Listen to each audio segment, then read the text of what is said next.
Hello, everyone. Welcome to the Greatness Hub Indaba, a platform where we get to talk to different people from different aspects of life, be it politicians, entrepreneurs, or artists. I'm your host, Nicole Jamu.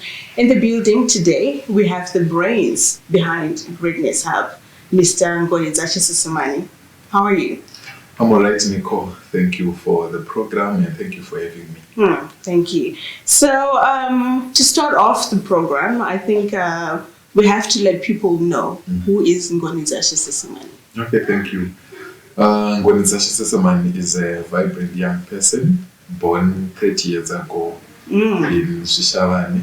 I believe I'm still young, energetic. I'm a man on a mission, trying to transform the lives of young people. I'm doing quite a number of things, but many they know me as a development practitioner, as a young person. So that's Ngonidzashe Sesemani, just in brief. All right, I understand you spent most of your life in Shishavane. Can you tell us about your upbringing, your family background? So I come from a family of 5, 3 boys and 2 girls, and I'm the last born in that family of 5. In terms of my schooling, I went to Shingai Primary School in Harare. That's where I started my grade 1. So grade 1 to 4, the first term I was at Shingai Primary School in Chitumbiza. Then the second term I went to Mafidi Mnangagwa Primary School in Kwekwe. Then third term of my grade 4, I then came back here in Shishavane at Gresham Primary School. That's where I started my grade 4 in the third term. Then I finished at Gresham Primary School. That was in 2000, I think. Then I went to Mandala High School, where I started my Form 1 up to Form 6. So at school, I would do music. And at one point, I became the captain for the school choir. And it's very surprising if I tell people that I'm also a musician. That's the other part of my life. So I also became very active in action clubs, the AIDS Action Club. So each time people would see me, they would say the AIDS Wawe. So I got that nickname to say Mkomana AIDS. But I would like to thank God because of the AIDS Action Clubs and someone today. Those are some of the platforms that molded me to become the person that I am today. So in 2008, I finished my advanced level from Mandala High School, and maybe before that I was also a head boy. When I was in Form 5 to Form 6, I was the head boy. Then from there, I had to wait for about 4 years before I went to college because I experienced some challenges in terms of securing school fees. My father became very sick when I finished my A-level, but I had to think of what to do as a young person. So I joined Bethany Project in 2010, officially as a volunteer. Then that same year, I got a scholarship from the University of KwaZulu-Natal to study for a certificate program in community-based work with children and youth. So I did my certificate from 2010, that was from July 2010 to December 2011. That's when I finished my certificate program. So I then told myself that I think a certificate is not enough for someone like me. So 2012, I had to enroll for my first degree, an honors degree in development studies with Midland State University. So it was part-time, and it was difficult because I was still a volunteer at Bethany Project. But I had to look for other means to spend the little allowance that I was getting. At that point, I was getting something like $100 US.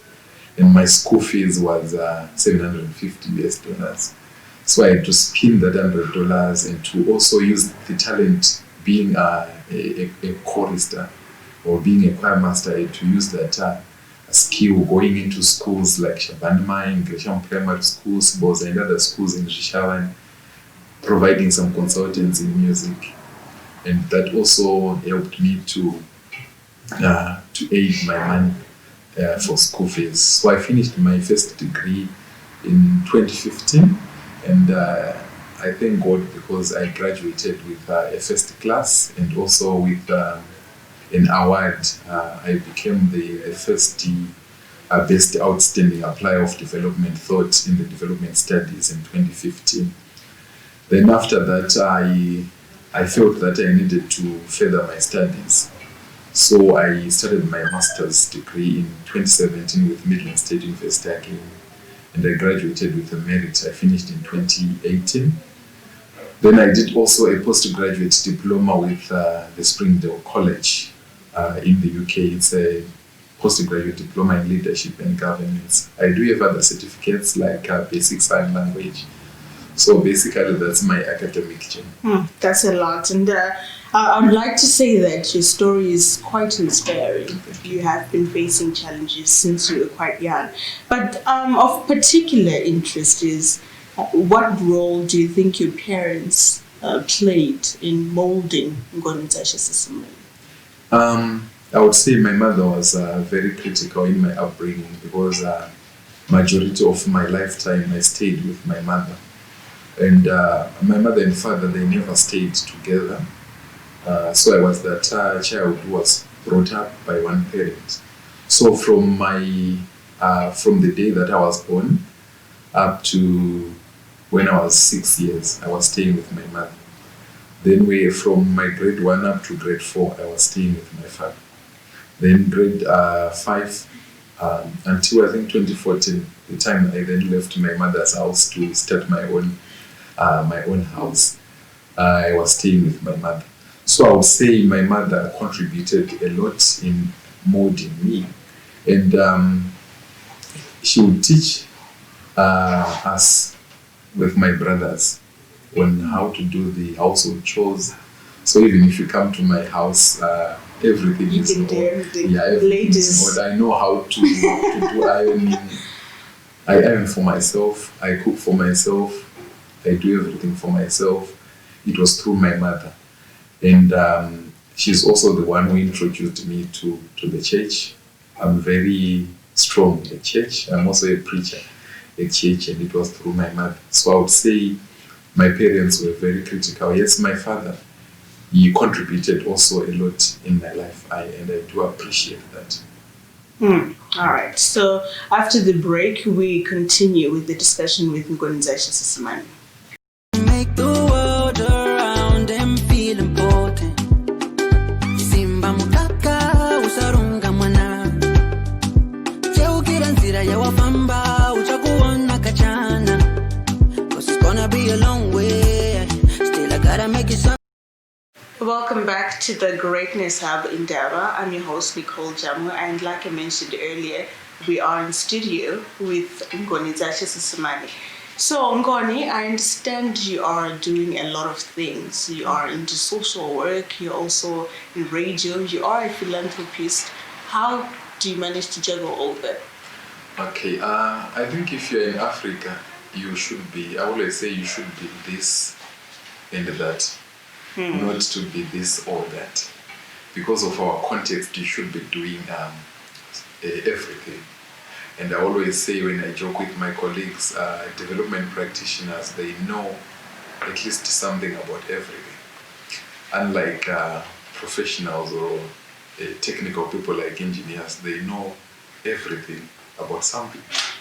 So for me, I have so many portfolios in my life. Currently, I'm working as a programs officer, a senior program officer at Bethany Project, which is a child and youth-centered organization with a niche of empowering communities to be self-reliant. Then I'm also the director of the Greatness Hub. The Greatness Hub generally it's a consultancy firm, and our mission as an organization or as a firm is to provide development solutions to individuals and organizations. So we mainly do research, we do evaluations, we do capacity building of organizations, companies, we do trainings, organizational development, strategic planning, and then that's where also motivational speaking and life coaching comes in. I'm also a radio personality part-time with FM, where I conduct a show titled The Untold Stories. So I also do life coaching and motivational speaking also as an individual. And I believe I'm somebody who is organized. So I am so much obsessed with planning. I believe if you want to manage a huge portfolio, you have to make sure that you plan your week. So if you come to my house, I've got somewhere where I write my things. Actually, I stick that on my wardrobe.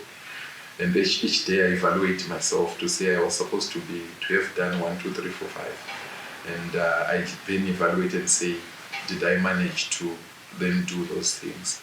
So for me to be able to do all that work, it's all about planning. And I also believe in hard work. I work very hard. I wake up early morning every day around 6 o'clock. I would have wake up. Then in terms of my time to go to bed, around 11, 12. So I'm a very busy man. I'm very dedicated. I'm very committed. And I work very hard. I'm so much obsessed by results. I like that you've mentioned that you are obsessed with results, but as many would say, there's a reason for everything, and would want to know what was the reason behind the establishment of Greatness Hub. The Greatness Hub Indaba is a platform where we bring in people who are influential in our society. We bring in people like the politicians, business people, artists, and basically I've got a bias towards young people. Why young people? I believe that young people, they are the leaders of not tomorrow, but today and tomorrow.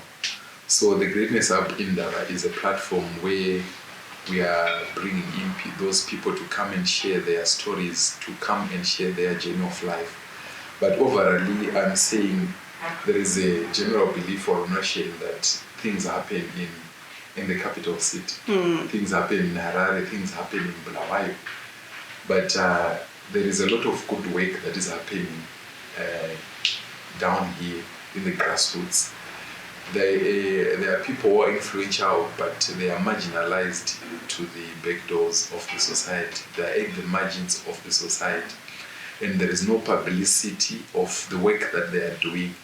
So me coming up with the Greatness Hub Indaba, I'm just saying I would want to amplify voices of people who are at the margins. For instance, here in the Great Lake, here in Rishavani, we've got people who are doing so well. We've got people like Pote, people at Runte Lodge, Nora.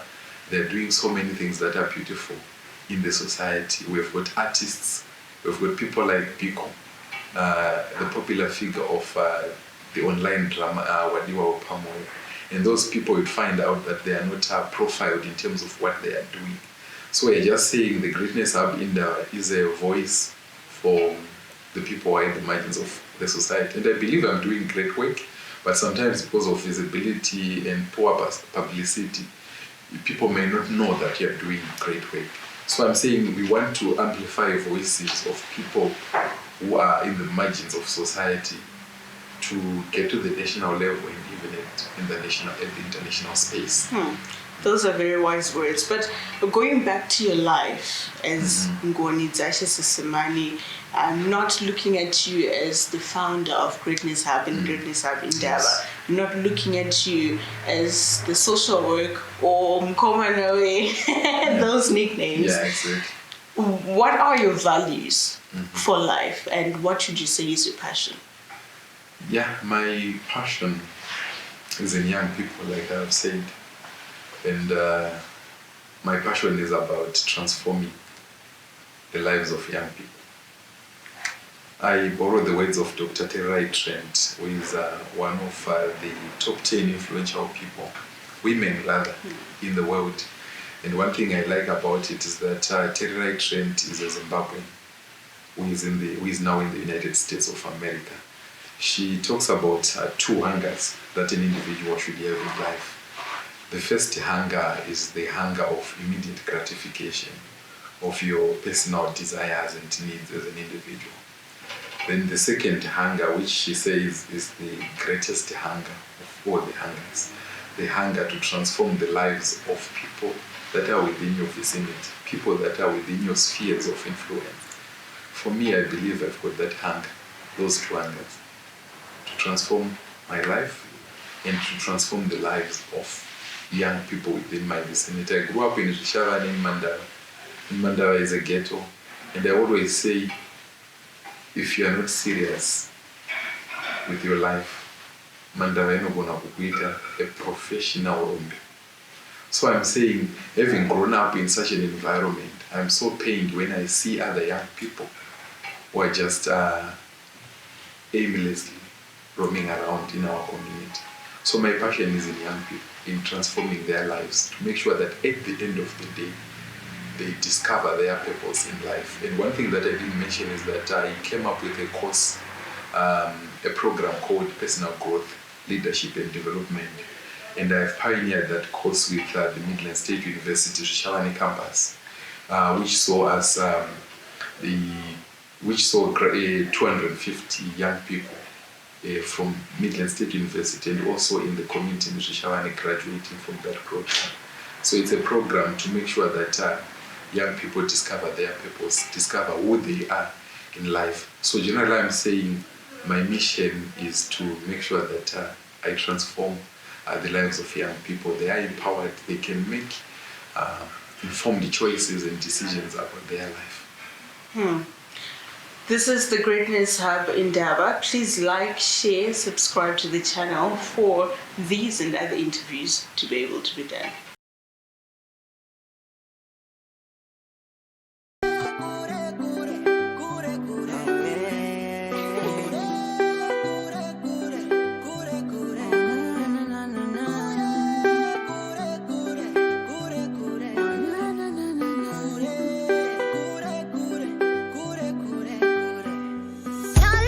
Welcome back to the Greatness Hub Indaba. My name is Nicole Jamu. So, continuing with our discussion, Ngoni, you are a person who is doing so much in our community, be it locally here in the Great Ac, and now that we've hosted this platform, we're going international even.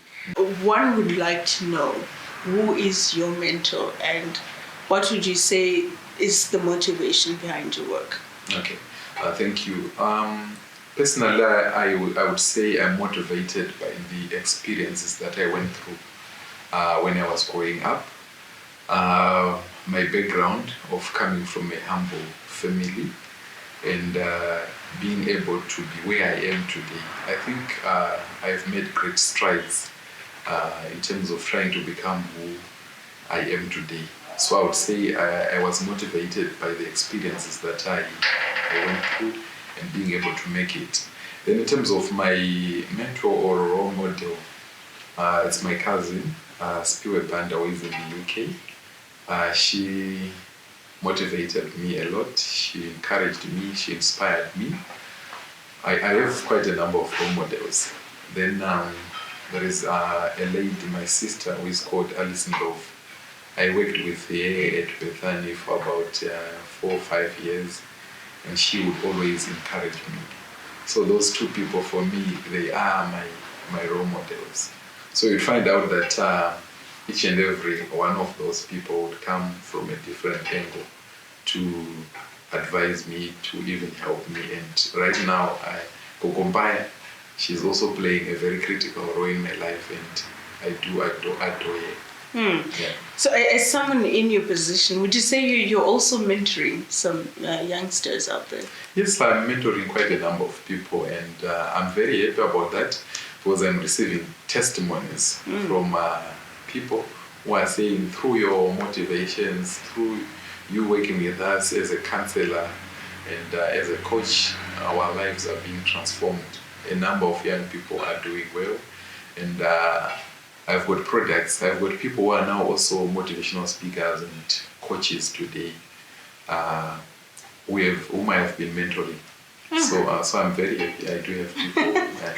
It's always a gratifying feeling knowing that you've been able to make an impact in somebody's life.